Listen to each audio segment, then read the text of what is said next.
Hola a todos, bienvenidos a este nuevo episodio del Parabriadero, donde vamos a hablar de uno de los temas que va a dar, pero lora en el tiempo que viene, que es la famosa paz total y la prórroga de la llamada Ley de Orden Público.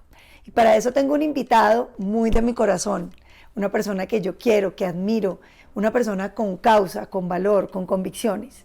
Y claro, ustedes lo conocen seguramente, el representante de Bogotá, José Jaime Uzcategui. Gracias, senadora Paloma, por esta invitación. A todos los televidentes un saludo especial y claro que es un tema importante. Cambiaron las reglas para el servicio militar, la negociación con grupos armados ilegales, los temas de negociación, las mesas regionales de paz, comisionados regionales, una cantidad de temas. Vamos a ir hablando de todo, José, pero digamos que lo primero que yo te quisiera preguntar o como para que lo conversemos es ¿por qué se necesita más paz?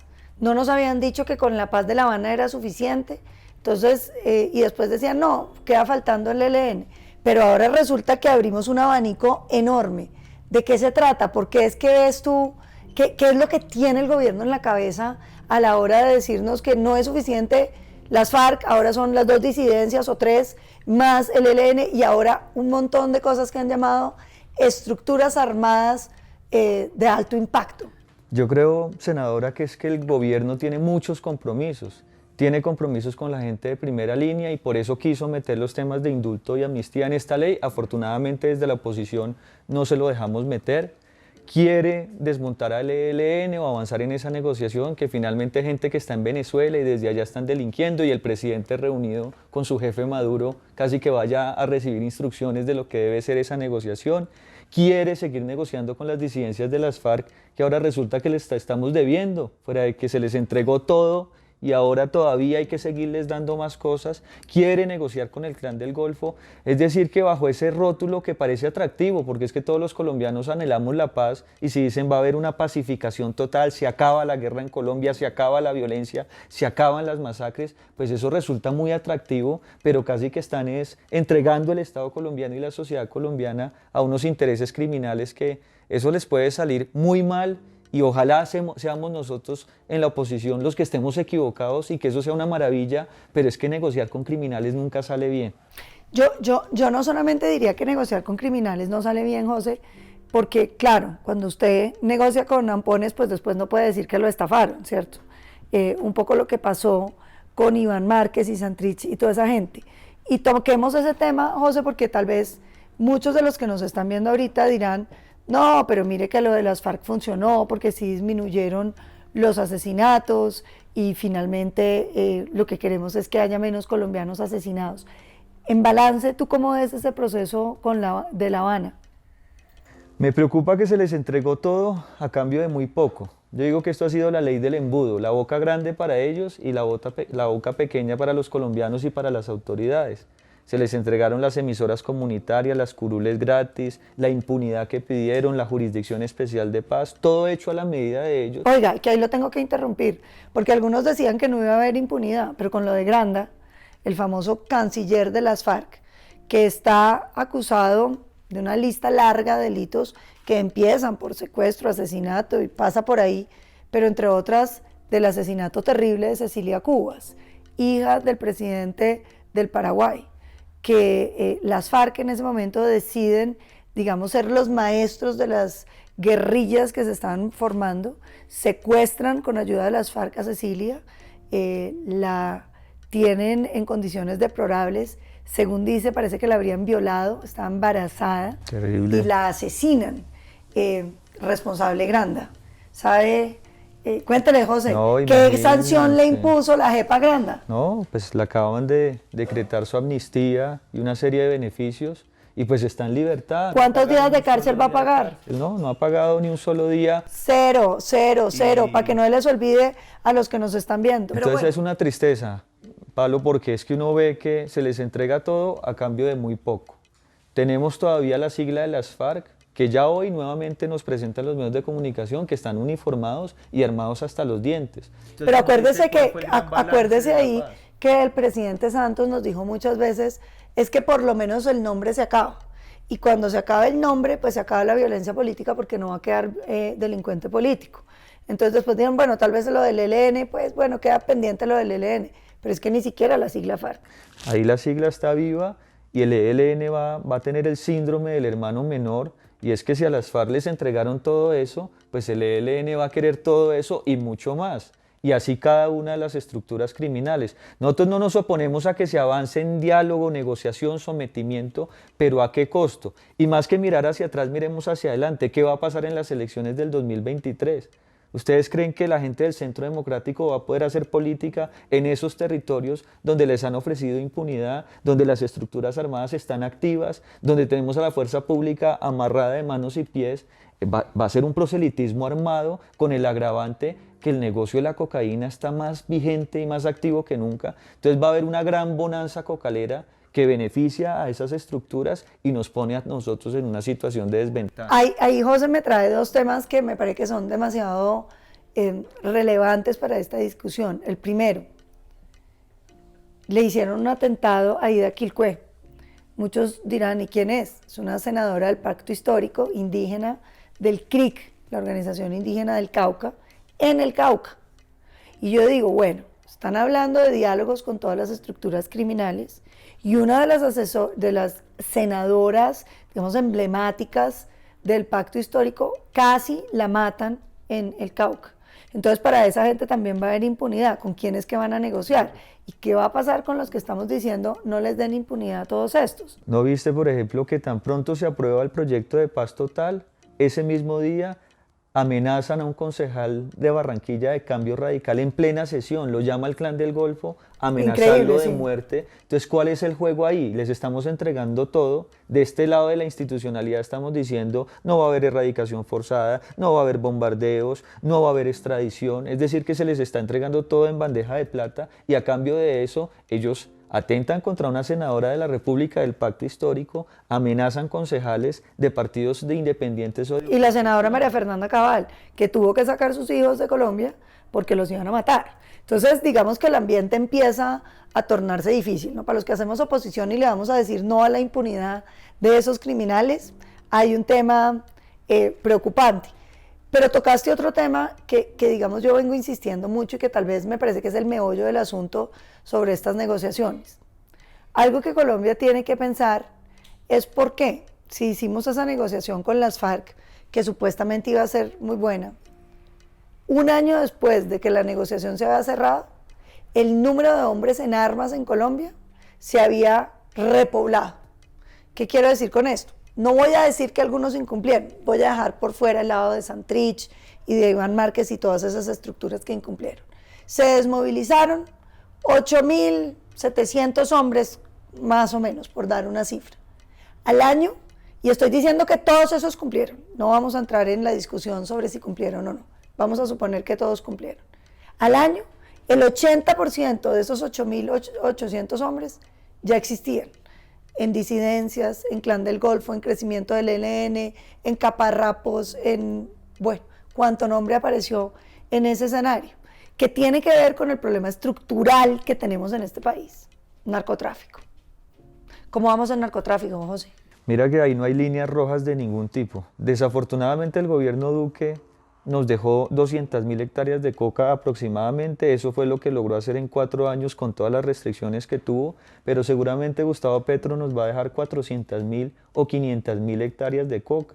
Yo escucho a nuestros colegas representantes de las curules de paz y para ellos la ecuación es muy clara, donde hay coca hay violencia. Donde hay coca hay minas antipersonales, donde hay coca hay reclutamiento de niños y de esa manera no hay líneas rojas en esta negociación y eso fue lo que le tratamos de pedir al gobierno, ponga algunas líneas en beneficio del propio gobierno porque no puede ser un gobierno débil negociando con estructuras criminales fortalecidas, armadas y muy bien financiadas. Entonces no se quite las herramientas, no se despoje de las herramientas que debe tener el Estado para llegar a una mesa de negociación, pero pisando fuerte. Y ahí es donde uno se pregunta dónde está el ministro de Defensa, dónde está el comandante en jefe de las Fuerzas Armadas, que es el presidente de la República. No son los soldados del Centro Democrático, son los soldados del Ejército Nacional, que hay que hacerlos respetar y hay que garantizar su integridad. Pero aquí la negociación y el diálogo es con todo el mundo, menos con los actores institucionales. En esa ley de paz total no quisieron que el el Consejo de Seguridad Nacional participara en la clasificación o la categorización de los grupos con los que se va a negociar. ¿Cómo así, José? Explíquele eso al ciudadano. ¿Quién va a decidir con quién se puede negociar en este país? El mismo gobierno, pero la voz de los militares hubiera sido muy importante a través del Consejo de Seguridad Nacional, que es una instancia, es una mesa de trabajo donde está sentado el comandante de las Fuerzas Armadas y el director general de la policía. Nosotros desde el Centro Democrático dijimos que la calificación de esos grupos la haga el Consejo de Seguridad Nacional. No aceptaron esa proposición porque el presidente no quiere rendirle cuentas a nadie, No, ni a nada. sus generales, Una cosa que propusimos, ni a los magistrados, ay, ni creo a nadie. que por lo menos ese gabinete de paz que crearon, pues algún tipo de información le rinda a los colombianos, que sepamos qué se está haciendo, para qué, cómo se está haciendo. Fue muy Pero importante. bueno, vamos al tema. Primero, narcotráfico. Mire, una de las razones por las cuales no funcionan esos procesos de negociación en este país es porque hay plata. Y mientras haya plata, pues hay estructuras armadas, hay un negocio ilícito gigantesco que ellos plantean. Y eso, ese negocio ilícito, pues sirve para comprar armas, para reclutar muchachos, para generar poder en las regiones, y eso, digamos, es lo que garantiza que siempre estemos en este círculo vicioso. Se desmovilizan unos y entran otros. Yo lo he llamado el dragón de las cabezas, que usted las corta y vuelven y nacen. Entonces, el narcotráfico tiene forma de cartel, ¿sí? Cabeza de cartel, muerde con la cabeza de cartel, luego devuelve paramilitar, guerrilla, guerrilla FARC, guerrilla ELN, guerrilla Clan del Golfo, bueno, eso no es guerrilla, grupo, pues por si usted le quiere decir guerrilla, sí. Pero siempre estamos en lo mismo. Y ahí viene, digamos, uno de los grandes temas, y es, ¿qué ha propuesto este gobierno frente al narcotráfico? Aparte de decir que no va a fumigar y que no va a erradicar y que no va a bombardear y que no, bueno, no va a hacer nada, ¿qué ha propuesto sobre el narcotráfico? Pues mira que es que los narcotraficantes están felices de la vida. Este va a ser el mejor diciembre para ellos porque están a sus anchas. Seguramente están creciendo las hectáreas de coca. No se ha hablado de erradicación. No, seguramente no, José. Le cuento una cosa. Estuve con unos amigos de San José del Guaviare. Y los amigos de San José del Guaviare lo que me dijeron es que del retorno hacia allá están hoy grupos ilegales regalando tierra y regalando semillas y dando capacitación técnica para que la gente empiece a sembrar. Pues ayer los veíamos con ese entierro de Majin Buu, en oro, ¿no? Uniformados con los últimos uniformes de nuestra fuerza pública, uniformes americanos, armados hasta los dientes. Entonces ellos están dichosos. Y es que aquí hay una doble moral muy grande, porque ayer que le damos tan duro al sector minero, al sector formal en Colombia con la reforma tributaria, pero a estas otras personas de estas economías ilegales se les está dando todas las gabelas posibles. Y hay una doble moral muy grande, porque es que por cada hectárea de coca hay que deforestar al menos 1,5 hectáreas de bosque. Entonces ahí sí los ambientalistas que polulan en el Congreso a la hora de defender esas causas, pero no dicen nada frente a ese daño ambiental. 30% de la deforestación en nuestro país la explica la coca. De cada hectárea de coca se sacan al menos 8 kilos de cocaína al año. Esos 8 kilos o cada kilo de cocaína en el mercado europeo vale $30.000 aproximadamente. A ellos sí les beneficia. ¡Sabroso! Entonces quienes están viviendo sabroso, senadora Paloma Valencia, son los narcotraficantes que tienen todas las garantías. Y a mí lo que me duele es que juegan con los anhelos de paz del pueblo colombiano. Entonces nos van a presentar un diciembre más o menos tranquilo, disminuyen los homicidios efectivamente, como ha sucedido por ejemplo en Buenaventura, pero los mismos líderes están diciendo ya la gente no la están asesinando, sino que la están desapareciendo, para que en las cifras oficiales digan el país se está pacificando, pero la violencia en los territorios... No, mire, yo estuve hablando ayer con productores de huevos y de carne de pollo, me dice que no hay ninguno que no esté pagando extorsión. En la costa, en el suroccidente, en los Santanderes, la extorsión desatada. Eso ya empieza a hablar del dominio de estructuras criminales de muchas regiones de Colombia. Entonces se nos vienen tiempos difíciles para Colombia, va a haber una bonanza cocalera, estos grupos van a seguir con control territorial, armados hasta los dientes y muy bien financiados.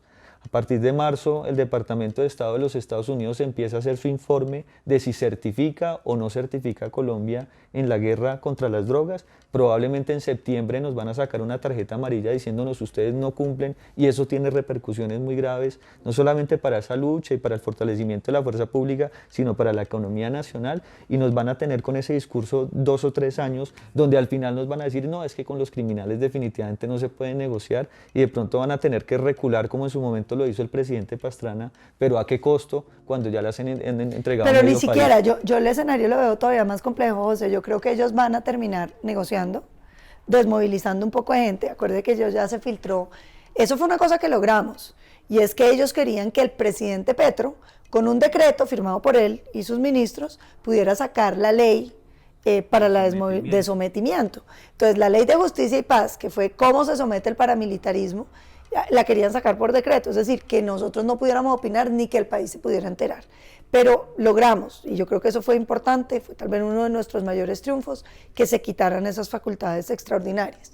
Logramos quitar el hecho de que los acuerdos se incorporaran automáticamente. Tal vez era uno de los temas que más me preocupaba. Los volvían política pública, obligatorio para todo el Estado y para todas las ramas del poder público, sin pasar por el Congreso.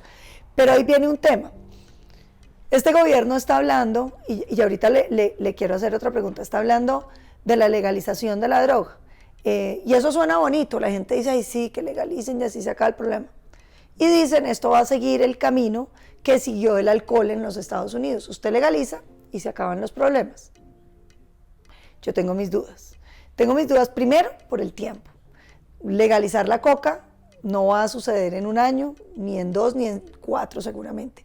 Ni en Europa, ni en Estados Unidos, ni en China, ni muchísimo menos en Rusia. Entonces, así mañana legalizáramos la coca nosotros, no vamos a tener a quién venderla. Pero imagínese lo siguiente, José, lo están usando como escudo para no tener que decir qué van a hacer con el narcotráfico aquí y ahora. Porque volvemos a repetir lo que les dijo José, han anunciado que no fumigan, que no erradican, que erradicación voluntaria, con todo el fracaso que eso ha tenido, que no bombardean, es decir, que no van a hacer prácticamente nada, nos va a comer la coca. Pero paralelamente a eso viene el debilitamiento de nuestras fuerzas, José. ¿Por qué no nos cuenta usted en dónde ve señales de alerta en lo que se refiere a las Fuerzas Armadas de Colombia? Tenemos una policía actualmente que yo creo que es una policía de brazos caídos. Les sacan una cantidad de generales por la puerta de atrás después de 30, 40 años. ¿Cuántos generales sacaron? Fueron como 77 en total entre las diferentes fuerzas en esa primera salida, porque han seguido sacando gente. Aquí en Bogotá, cada localidad debería estar al mando de un general. Eso lo ha pedido el presidente Uribe del Centro Democrático, porque tenemos localidades que son más grandes que muchas ciudades intermedias de Colombia, y la comandancia de esas estaciones deberían estar al mando de un general, pero no hay generales. Ahora que lo reciben.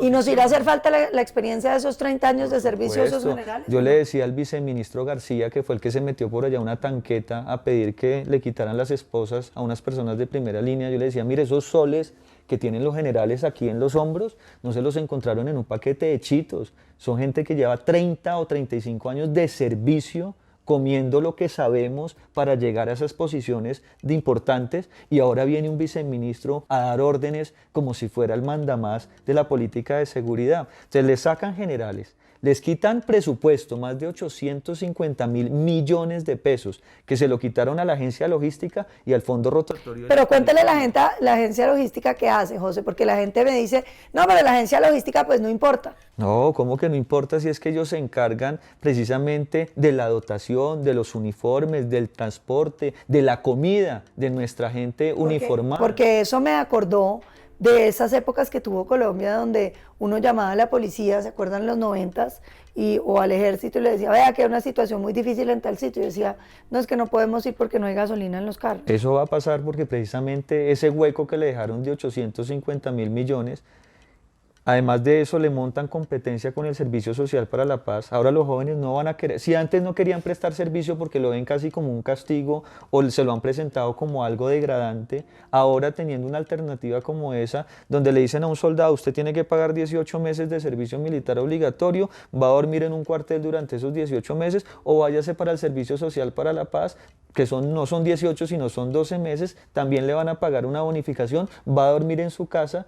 Y fuera de eso, le han dicho que la única forma de trabajar por la paz es por fuera del ejército, de la policía o la Fuerza Aérea o la Armada. A mí lo que más me preocupa del famoso servicio social, que el ministro, y en esto quiero ser clara con los televidentes, ministro de Defensa del presidente Petro, dijo que efectivamente no están pensando en acabar el servicio militar. No, porque no pueden. Porque si acaban el servicio militar, pues no hay policías ni soldados para muchas regiones de Colombia, donde si no hay soldados del servicio militar, no hay quien esté. Entonces ellos lo han sido muy claros. Pero ¿sabe qué es lo que a mí me preocupa? Acuérdese la oferta que hizo este gobierno sobre los de primera línea, que los quieren volver gestores de paz. Les quitaron la amnistía y el indulto que lo vienen trayendo por otro proyecto, pero les ofrecieron ese puesto. Y a mí, ¿sabe qué es lo que más me preocupa, José? Que yo creo que ese servicio social de gestores de paz es ese servicio que acaban de aprobar. ¿Y eso qué significa? Que usted va a meter terroristas infiltrados dentro del Ejército de Colombia. Eso es lo verdaderamente grave y peligroso, que no es cierto, porque ellos están diciendo mentiras, porque yo lo oí en Comisión Primera y usted también lo oyó, cuando el ministro dijo, nosotros no vamos a acabar con el servicio militar.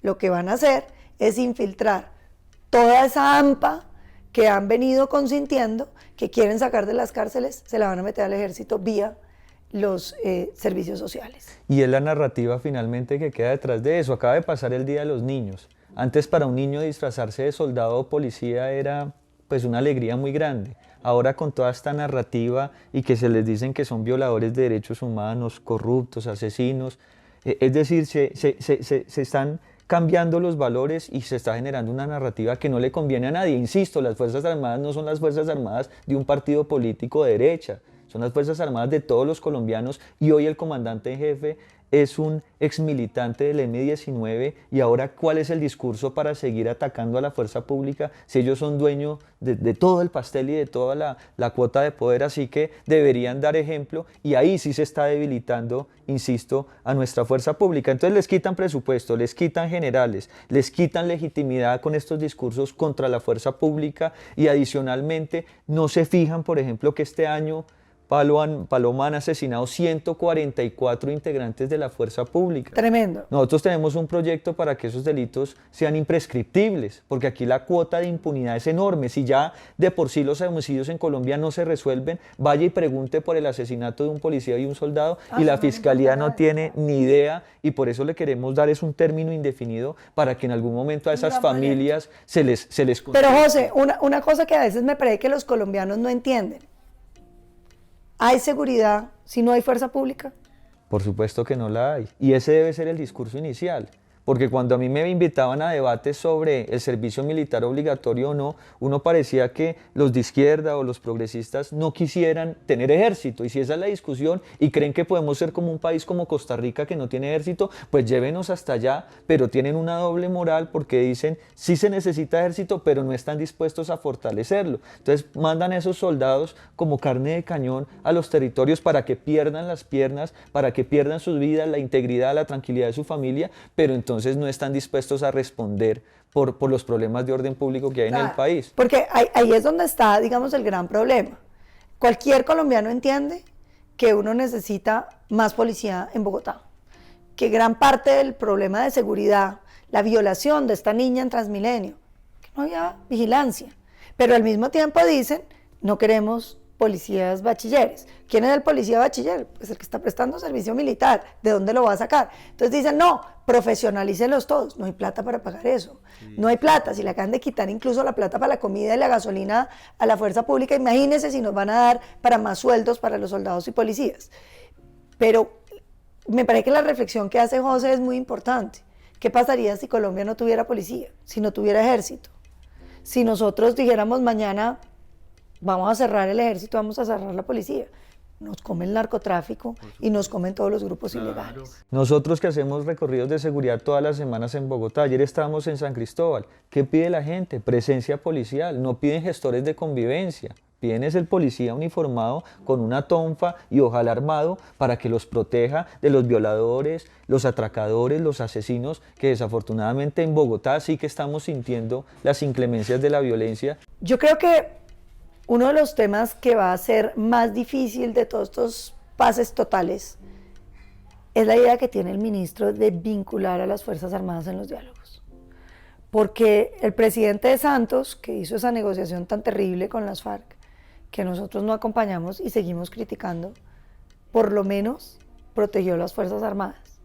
Las protegió de ponerlas de igual a igual. Porque uno de los temas centrales del discurso de la izquierda, que por eso es que yo rechazo tanto el famoso informe de la Comisión de la Verdad, es decir que en Colombia hay 3 responsables de la violencia, en plena igualdad. Los guerrilleros, que iniciaron la violencia, los paramilitares, que ejercieron defensa extralimitada, sanguinaria, mafiosa, y las Fuerzas Armadas de Colombia. O sea que, a tenor real, José, lo que significa ese argumento de la Comisión de la Verdad es que da lo mismo haber sido guerrillero, paramilitar o soldado, o policía, da lo mismo. ¿Sí? Son igual de delincuentes todos y son igual de causantes de la violencia que ha vivido este país.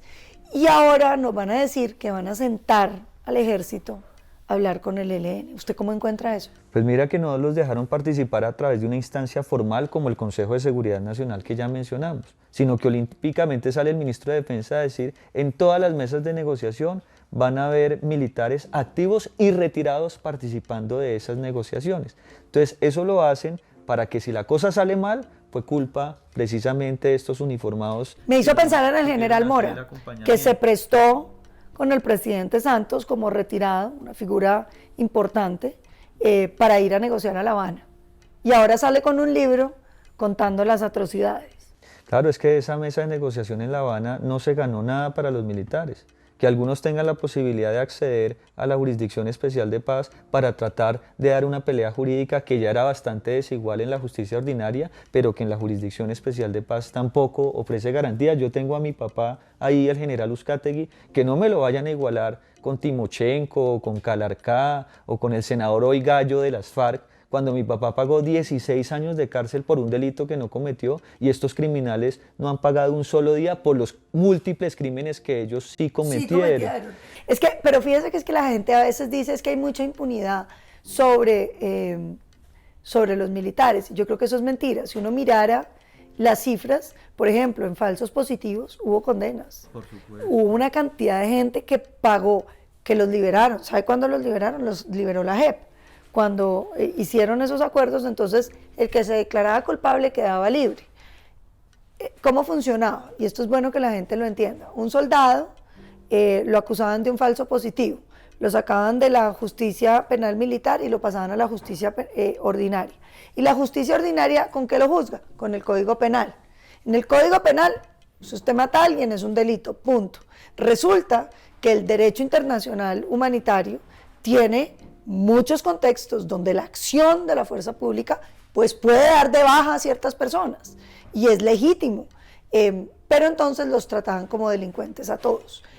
Terminan condenados allá sin ninguna posibilidad porque los trataban, si usted tenía un curso, por ejemplo, de bombardeo o de no sé qué, era entonces peligro para la sociedad, todo tipo de cosas esas, y les ofrecen la JEP, donde por lo menos iban a poder apilar al derecho internacional humanitario, pero con un veneno que tratamos de corregir, que fue que si usted confiesa queda libre, pero si no confiesa le toca pagar un abogado y lo pueden condenar 20 años. Entonces usted va a la casa y le dicen, ¿qué quiere, mija?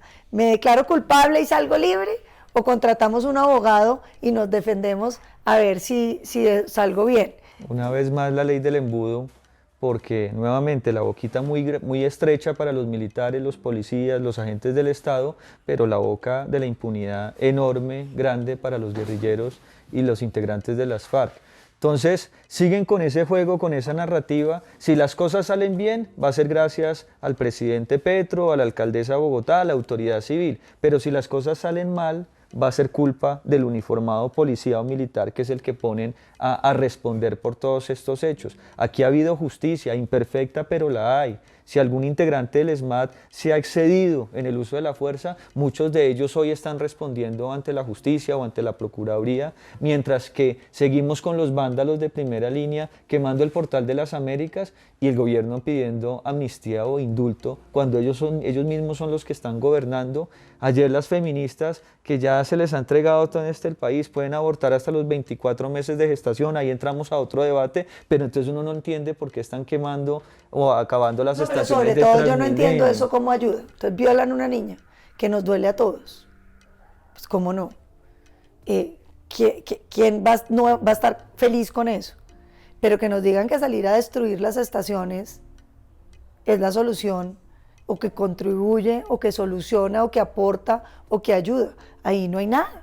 Ahí lo que tenemos es una protesta que no es protesta, sino violencia, que no le ayuda ni a esa niña, ni a su familia, ni a muchas niñas, ni a muchas familias que usan esas estaciones. Y lo seguimos entonces pagando con Entre los impuestos todos, de los entre colombianos. todos. Pero además es una agresión no contra el violador, es una agresión contra la sociedad, que es lo que construimos con la plata de todos, que nos sirve a todos y que necesitamos todos. Pues uno eso no lo puede entender, pero sobre todo no puede entender el desprecio que han ido sembrando por la fuerza pública. Porque ese mismo caso, José, cuando usted lo lee, además del drama de poner una denuncia en este país, que es casi imposible, que da vergüenza el sistema de denuncia, el gran reclamo es, no había nadie cuidando las estaciones. Y yo pregunto, ¿y quién debería estar cuidándolas? ¿Un soldado o un policía? Pero los soldados y policías no les gustan. Entonces, ¿quién debe estar cuidándolo? ¿Van a estar los gestores de convivencia a la primera línea? Y fuera de eso tenemos, como sucedió aquí en el centro de Bogotá, precisamente una patrullera que fue cogida a golpes por un grupo de representantes aparentemente de la comunidad en Vera, aquí en Bogotá, y teníamos después al presidente de la República reunido con esos mismos representantes, reunido en la Casa de Nariño para tratar de atender sus... Ah, no, el mensaje fue claro. Desplazado que quiera reunirse con Petro, toca coger a patadas los policías. Porque, cuando, como dije yo, ¿para cuándo van a reunirse con el resto de los policías? Del resto de los desplazados. ¿Cuándo es que van a recibir los desplazados que no han hecho violencia contra la policía? Esos no están en la lista. Y a mí me preocupa es que estamos quedando ante la comunidad internacional, vamos a quedar como un estado sátrapa, como un estado indeseable. Petro nos presenta ante Naciones Unidas como amantes de la cocaína. Se reúne con un dictador. Y dice que son un faro de democracia. Que son un faro de democracia. Nos vende como una potencia cocalera en el mundo. Quiere darle impunidad a los criminales desde el más chiquito hasta el más grande. De esa manera, y después preguntan por qué la economía y el dólar y la confianza de los inversionistas va tan mal, porque es que aquí no hay garantías para nadie. Y ayer aprobamos una reforma tributaria que también redundó en ese mensaje que al empleador, al empresario, al industrial hay que perseguirlo con impuestos y hasta con cárcel. ¡Con cárcel! O sea, no quieren cárcel para los terroristas, pero cárcel para el que no pague impuestos. Así se les planteó ayer, imagínate. La DIAN pudiendo meterle hasta 9 años de cárcel para una persona que de pronto no presenta bien su declaración de renta, o hay evasores o hay elusores también que hay, o por supuesto hay que perseguir, pero entonces sí quieren cárcel para esas personas, pero piden impunidad. Ah, sí, la cárcel es mala porque le dicen a uno, es que ustedes porque quieren cárcel para un terrorista, dejen de ser vengativos, pero para el que no pague impuestos sí hay cárcel. Esa es una cosa que es interesante y vale la pena pensar qué desviación mental tiene uno para querer que a los violadores, reclutadores de niños, sí les den impunidad, pero a quien evadió una plata, entonces ese sí le den cárcel. Pero quiero terminar con una reflexión, José, que yo creo que tú compartes conmigo, y es, qué difícil los mensajes para una sociedad en este contexto. Porque aquí este gobierno ha gastado estos primeros 100 días, digamos, hablando de las segundas oportunidades, incluso las terceras. Se nos quedó por fuera el tema de Iván Márquez y las disidencias. Firman como jefe negociador, recibe una curul y después decide no solo retirarse, porque usted podría decir, es que me querían meter preso, entonces me retiré y me dediqué a escribir libros contando las trampas que me hicieron. No, montó un grupo terrorista, el primer asesino de líderes sociales, el primer asesino de desmovilizados, narcotraficante y terrorista. Y entonces nos dicen ahora que hay que darle una tercera oportunidad. Pero yo pregunto, ¿en qué momento un país decide que la plata debe ser para quien ha delinquido, para quien ha fallado, para quien rompe la norma, cuando hay tantísimos colombianos, José, que no han tenido la primera oportunidad? Exactamente. Esos jóvenes que están en un barrio marginal, que van al colegio, que tratan de salir adelante, que quieren montar su negocio, que tienen su primer hijito, que quisieran tener plata para una universidad. ¿Por qué darle la plata al criminal? ¿Por qué darle los 800.000 pesos al criminal y no a ese pelado que mira el futuro con ilusión y que se está esforzando por salir adelante? ¿Por qué esta obsesión con las segundas oportunidades cuando faltan tantas primeras oportunidades?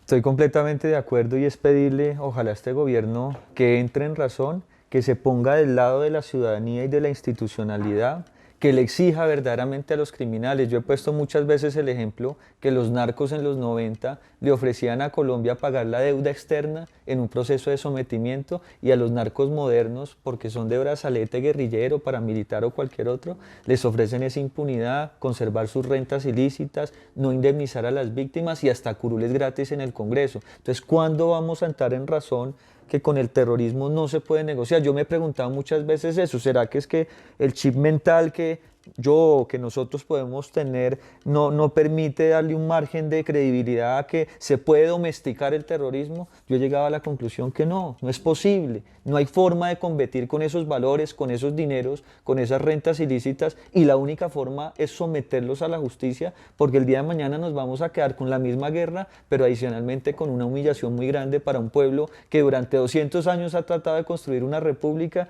y en 100 días de gobierno casi que estamos desmontando esos valores republicanos. Le da uno tristeza, sobre todo por el mensaje.